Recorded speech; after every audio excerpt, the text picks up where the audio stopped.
Hello everyone, welcome to knowledge Duniya. வருகிற August 2026 Hindi தேர்வு நடக்குது. அந்த தேர்வு பிரவேசிக்கால் ஏற்கனவே எக்ஸ்பெக்டட் கொஸ்டின்ஸில் 1 to 6th ரவுண்ட் வரைக்கும் போட்டிருக்கோம். நீங்கள் 7th ரவுண்ட் பார்க்குறோம், क्वेश्चन आंसर பார்க்குறோம். किन किन 5 प्रश्न के उत्तर एक दो वाक्य में लिखिए. இந்த 5 கொஷின்களுக்கு பதில் ஒரு வாக்கியம் எழுதி 2 வாக்கியங்கள் விடை எழுதுக. மொத்தம் மார்க் 10 மார்க்ஸு. இதில் 8 கொடுத்து 5 கேட்பாங்க. ஒன்றுக்கு 2 மார்க்ஸு. पिता के कृपणता पर नचिकेता ने क्या कहा. தன் தந்தையின் கஞ்சத்தனத்தை பற்றி நச்சிகேதன் என்ன கூறினான். पिता के कृपणता पर नचिकेता ने कहा. நச்சிகேதன் அதற்கு பதிலளித்தான்.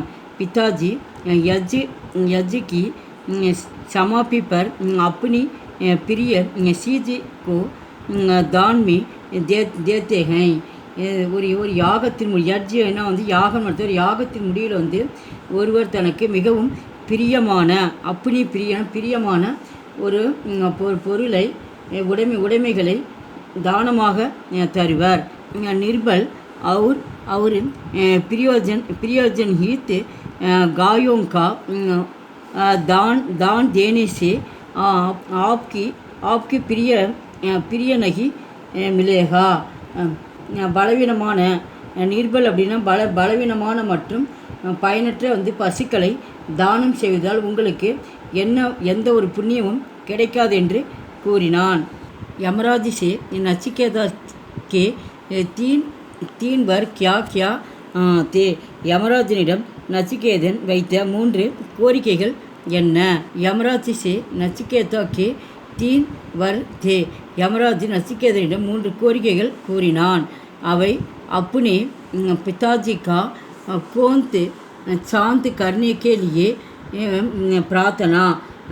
உங்கள் தந்தையின் கோபத்தை தணிப்பதற்கான பிரார்த்தனையாகும்.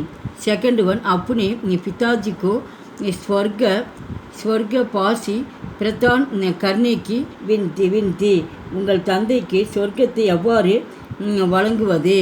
தேர்ட் ஒன் के ரகசிய பத்தானேக்கே பிரார்த்தனா. ஆன்மாவின் ரகசியங்களை வெளிப்படுத்தும் பிரார்த்தனை.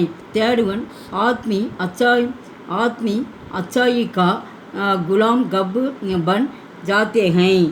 மனிதர்கள் எப்போது நன்மைக்கு அடிமைகளாகின்றனர். அச்சா உதாகரன் ஏக் பார் பன் ஜானே பர் ஆத்மி அச்சாயி கா குலாம் பன் ஜாத்தே ஹை. ஒரு நல்ல முன்மாதிரி நிறுவப்பட்டவுடன் ஒருவன் நன்மைக்கு அடிமையாகி விடுகிறான். ஃபோர்த் ஒன் லேக்கக்கு அனுசார் சச்சா மித்ரகோன் சே. ஆசிரியர்களின் கூற்றுப்படி உண்மையான நண்பர் யார். லேக்கக்கு அனுசார் पीठ पर प्रशंसा ना करके मुँह पर प्रशंसा करने वाला ही சச்சா மித்திரகை. நண்பர் என்பவர் உங்களுக்கு பின்னால் பாராட்டுபவரை விட உங்கள் முகத்திற்கு நேராக பாராட்டுபவராக இருக்க வேண்டும். ஃபிஃப்த் ஒன் दुकानदार ने ग्राहक को क्यों बेवकूफ समझा. கடைக்காரர் ஏன் வாடிக்கையாளரை முட்டாள் என்று நினைத்தார். बेवकूफना முட்டாள்.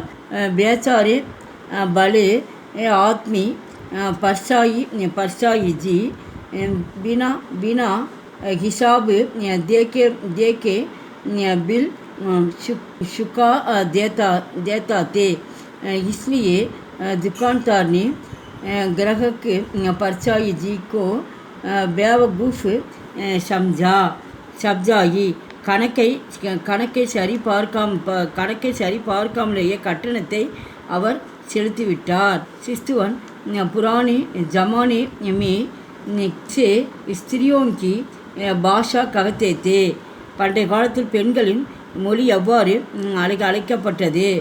புரானே ஜமானே में प्रकृत भाषा की स्त्रियों की भाषा कहते हैं. பிராகிருத மொழி என்று அழைக்கப்படுகிறது.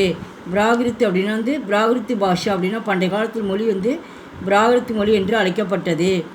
செவன்த் ஒன் आजकल की प्राकृत भाषाएं क्या क्या हैं.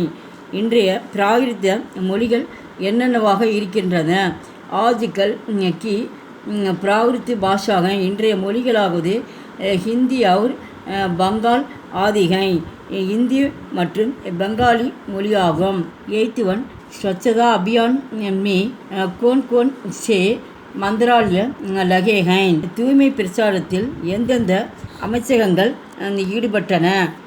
राज्य सरकार और केंद्रीय सरकार के शहरी विकास मंत्रालय, ग्रामीण विकास मंत्रालय और स्वच्छता मंत्रालय आदि मंत्रालय स्वच्छता अभियान में लगे हैं. மாநில அரசும் ராஜ்ய சர்க்கார் அப்படின்னா மாநில அரசு மற்றும் நகர்ப்புற அமைச்சகம் மற்றும் ஊரக வளர்ச்சி அமைச்சகம் மற்றும் சுகாதார அமைச்சகம் மற்றும் மத்திய அரசு மற்றும் அமைச்சர்களுக்கு தூய்மை பணிகள் ஈடுபட்டன. 9th one छोटी बालिका बालों के प्रति अपना प्रेम किस तरह दिखाया? அந்த சிறுமி காளையின் மீது தனது அன்பை எவ்வாறு வெளிப்படுத்தினாள்? சோட்டி பாலிகா அப்படின்னா வந்து சிறுமின்னு அர்த்தம், சின்ன பொண்ணு. அந்த சிறுமி ने भूख बैलों को रोज रोटियां खिलाकर अपना प्रेम திக்காயா. சிறுமி தினமும் பசியுடன் இருந்த அந்த காளைகளுக்கு ரொட்டியை ஊட்டி அன்பை காட்டினாள். எங்கள் வீடியோவுக்கு லைக் பண்ணுங்கள், ஷேர் பண்ணுங்கள். எங்கள் சேனலுக்கு முதல் முறையாக வந்தால் மறக்காமல் சப்ஸ்கிரைப் பண்ணி. நன்றி, தன்யவாத்.